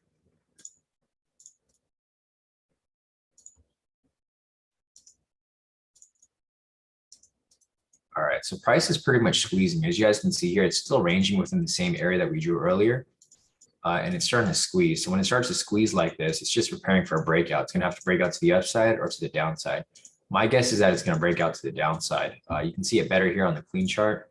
So let me just mark this up right there and mark this up right here. And let me turn off the high lows. You guys can see it a lot better right here. So looking at this here, you can see that price is just getting tighter and tighter. It's been ranging from this point for the past hour, it looks like. From here to here. Yeah, for the past 40, 50 minutes, price has just been ranging. And the range is just getting tighter and tighter as price starts to squeeze right here. It's basically just preparing for a breakout to the upside or to the downside, either or. So we'll see where it goes from there, but you guys can see that price is just starting to squeeze right here. Just get ready for that breakout. All right, let me scroll down slightly. Yeah, Maddie said more accounts, less trades, work smarter, not harder. And that's exactly what I do. It's exactly what I do. 19's asking, how many FTMO accounts have you blown? So I don't think I've ever blown any accounts. I've violated the conditions though. So I probably violated about like 4 or 5 FTMO accounts in like my total time. So maybe like in a 2-year period, I probably violated about 4 or 5 accounts. In the beginning, I didn't really understand the requirements. So like, the daily stop loss limit, I didn't understand it just like everybody else. So when I first started doing FTMO, I violated that maybe once or twice. And then there's the rule where you can't trade over the weekend. I didn't realize that if you trade during a holiday, so it was like Martin Luther King Day, like a year back or 2 years back. If you trade when the market closes, because if you guys have seen before, if you trade during a holiday, market will go on for like maybe an hour till like 8, and then the market just freezes. It freezes from like 8 until the next day. If you trade during that period, it's considered a weekend. So I did that. I actually did that like 2 or 3 times. That's a stupid move on my end. It's just FOMO, right? I see people enter trades and I try to enter trades during a holiday. And it ended up counting as a weekend. So they just, revoked my account because I violated that requirement. So I haven't necessarily blown any accounts because I don't really go that far into drawdown. Like if I lose one trade today, I call it a day. That's like 1% loss. I have another 10% or 20% to lose. So I never really go into account blowns. I violate rules, but I don't like blow accounts because it's my discipline. It's just I don't like losing trades. So if I lose a trade, it messes with my head, and I just stop trading for the day. I come back tomorrow fresh with a fresh mindset. So I haven't necessarily blown any accounts. I've just violated a bunch of them in the past. Tody said enjoy Sean's streams before he decides to retire. The no K2 group, no K2 indicators will go back to regular jobs. I don't think I'll ever stop trading, guys. I actually like trading. Like some people don't like the stress from trading, but I kind of like the adrenaline rush in the morning. Like when you take the breakout and you guys are all sweating and you guys are like wondering if it's going to hit or not. I kind of like that adrenaline rush in the morning. Like you don't even need coffee. You just could take a breakout in the morning. And that'll definitely get your blood rushing. So I don't think I'll ever stop trading, guys. I like trading. Either way, I mean, if you guys have access to indicators, it's going to keep going. It's not like it's going to stop. But yeah, I don't think I'll ever retire from trading. This is too easy. It's like I get to hang out with you guys in the morning and I get to make money at that. This is like a replacement for a job, right? Because at a job, you have coworkers. For me, I kind of just hang out with you guys in the morning. It's kind of like going to a job. We hang out, we make profits from trading, and then we go on with our day. But we only work for like an hour a day. So it's actually pretty nice. I don't have to sit in an office for like 8 hours and like like dread coming to work. I just roll out of bed and I'm here. Like I literally every morning, guys, I wake up and I come straight to my computer. I don't even think or anything like that. I literally roll out of bed and I come to my computer and then we trade. That's my work day. And then 8 o'clock, it's 7:59 right now. 8 o'clock, I'm done for the day. So I don't think I'll ever stop trading. It's just fun for me. Other than that, let me see if there's anything else that I'm missing. Rick said that day that I missed had nothing to do with Class A still, right? Kind of did. Kind of did that day. Matthew said, I remember I thought you were just drunk yourself into a coma. Exactly. Maddie said, I remember last year you'd be so hungover, laugh mask, but still execute trades. Yeah, I mean, you guys will see me. If you guys follow me on social media, I used to like go out like the night before and I'd wake up in the morning and I'd still make a ton of profit because priorities are there. It doesn't matter how hard I party. If the next day is a trading day, I'll be up and I'll be ready to trade.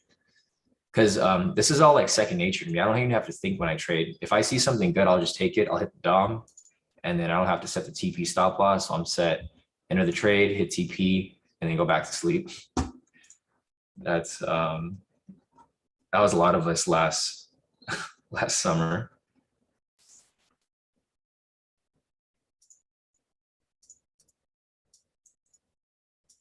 Yeah, Maddie said I wouldn't anticipate a huge drop, no bias, we can fake it dropped and shoot back up. Yeah, and I can see that too, Maddie. Marlon's asking, Sean, how long have you been trading on funded accounts? I think I've been trading on funded accounts for about 2 years now. Maybe a little over a year, 2 years. I can't remember when I started. Oh, so I got, actually, no, 2 years. So I remember I started trading a funded account when I bought my my Model X, my car, my Tesla. When I bought that car, I passed my first FTMO and I was so hyped because I made so much profit off my payout that I went and I bought a car. So it's been 2 years. That car is 2020. So I've been trading on funded accounts for 2 years now. Man, that was crazy. I did FTMO. I passed the challenge, and then I got my first payout. First thing I did is I went and I bought a car. I didn't know if it was going to last because I wasn't sure if like FTMO is a legit company or if even if I can continue to get payouts. But I pretty much just took that leap. I took that risk, and then from there, that's been my motivation to keep stacking on accounts and staying funded. So yeah, I've been trading funded accounts for about 2 years with FTMO, and then MFF for like maybe a year now, or almost a year. Charles is asking, what about crypto once funded? I don't mess with crypto, guys. I don't expect myself to mess with crypto anytime soon, especially with like what happened recently. Like if you guys saw what happened with Luna, that's crazy. I've seen a lot of people like lose hell of money off a lot of cryptos this year. So I'm gonna stick to US30. I don't see this going anywhere. This is like one of the staple assets in the market. So US30 is gonna be my main bread and butter.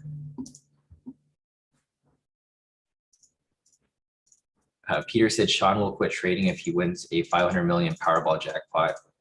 Now, if I do that, then I'll open a 1 mil, 2 mil account, a personal account, so I don't have to use FTMO anymore. I think that'll be fun, right? If you have like a ton of capital, and then you can just, I'll buy out FTMO. I'll do that. Something like that. Let's see. Yes, well, he said you reach a stage of unconscious competence. Yeah, no, same here. And I agree. I don't have to really think about the trades. I just take them. Question from Akil. Akil is asking, Sean, I currently enter trades on my phone because I find it easier. Is that okay? It's really up to preference, Akil. I mean, depending on how you trade. For me, I can't trade on my phone. I think that's so stressful because you'll enter a trade and then like 5 seconds later, it'll be negative 3,000, right? If it goes into drawdown. For me, I like using the computer because I like seeing what the profits are moving as soon as you enter the trade. Also, I use the DOM tool. So when I use the DOM tool, it enters the TP stop loss for me. And then I can just get in and out of trades quickly without having to set up my TP stop loss. So if trading on the phone works for you, then, go ahead and do it. But for me, it doesn't work. So I don't ever trade on my phone. I don't even have the MT4 app on my phone. I delete it. I use a different phone to screenshot profits and stuff. All right, 10-minute here is pushing back up. I know it's 8 o'clock, guys, so I'm done with trading. Unfortunately, I didn't take anything today, but I'm going to finish the questions here before I call it a day. Maddie said, I wonder where all the crypto gurus went. I know I haven't heard from a lot of people. There is a guy that was in K2 a long time ago. If you guys remember him, he was like huge on like Web 3.0 and crypto. And he was always talking about like crypto stuff. And I think he made a pretty solid amount of money in crypto, but he never pulled out. I haven't heard from that guy in like the past month or so. Hopefully he's chilling. But I know he put like literally everything into crypto, and and I already know how that happened. Steeler fan said, I know a guy who shorted Luna and made 500K. Damn, that's crazy. That's nuts. And Luna is like worthless now. Rick said crypto is the new Beanie Babies. I agree. Tody said, I've deleted MT4 from my phone yesterday. Smart move, Tody. That's probably a good idea.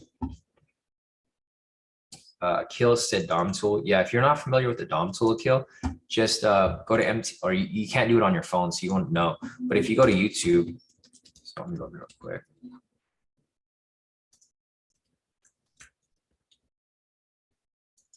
So if you go to YouTube and you just search up depth to market MT4, there's a bunch of videos here explaining how to use the depth of market. Basically, what the DOM tool, it's short of depth of market.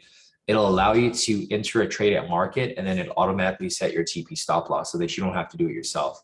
That's how a lot of us make profits really quickly. So like Orain over here, he's taking trades, and then if you see him hit his TP, he's probably using the DOM tool. He made 793 today, so nice work right there, Orain. Scotty over here locked in a total of 685. Nice work, Scotty. Matthew over here locked in a total of 998. Nice work, Matthew. I haven't made any profits myself, so I don't have anything to show from my accounts. His other account over here, he said nothing from New York today, but he'll take what he got. Patrick over here locked in a total of 10,013 for the day. Looks like he took these trades during Asia and London session. So nice work right there, Patrick. Yeah, CT said still sideways market. Vincent over here sent in his profits, locked in a total of 933. Nice work, Vincent. Brock over here, he said, this is yesterday's trades after I got approved for verification on the new account. Locked in a total of 871. Nice work, Brock. Sandy, this is definitely a fake account. So you're about to get deleted and reported. Patricia over here, she said on her first account locked in 8,218. Nice work, Patricia. And then her second account over here locked in 4,692. So great work, guys. Other than that, I think that's it for the profits so far. If you guys have more profit to send in, feel free to send them in and I'll add them to the list. But other than that, I don't really see much happening. Looks like the market has kind of died down. There's like really no movement going on over here. The range kind of pushed up a little higher. But overall, there's not really anything going on. It's just still a sideways market at the moment. But you can see the volatility die down. It's like not even moving at all right now. So the range at the moment is currently 180 pips. This like barely covers spread. Spread right now is 140 pips. So if you were to enter any trades, you probably get screwed because you're gonna be stuck in this range for a while. And then whatever price breaks out in your direction or not, it's either gonna be a good thing or a bad thing because you'd have to cover the spread first. Let me scroll down really. Let's see what else I missed here.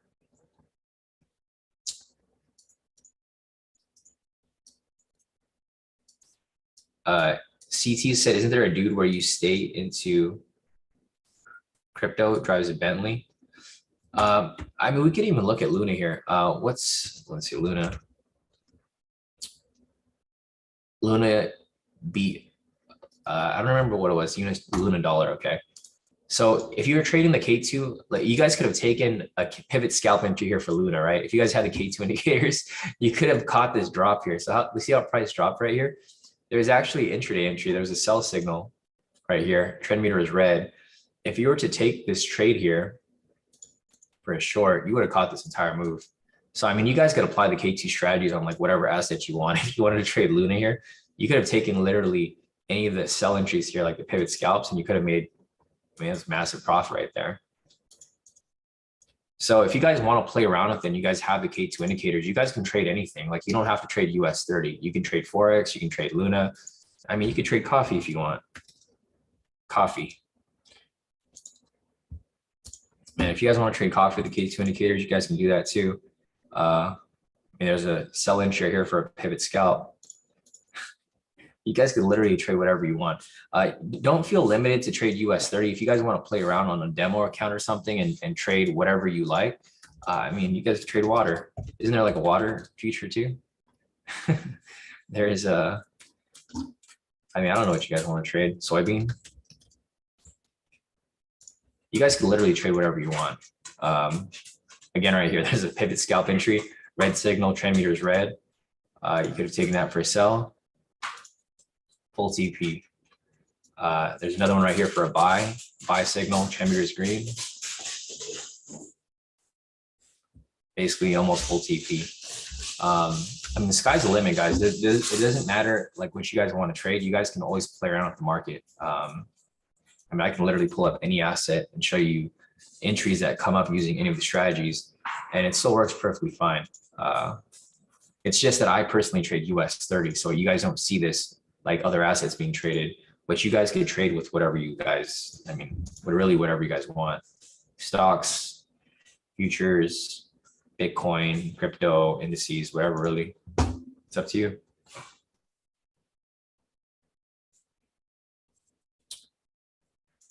No problem, Nikhil. Glad I can help you with that. Rick said, is it too late to short Luna? I think so. I think it's already like at zero, or not zero, but very close to it. Yeah. So I don't think you want to trade when market's like literally flatlined right here. Rick, that's crazy, right? It went from like, let's see. So Luna went from $119, a coin to now $0. Actually, to the negative. It's nuts.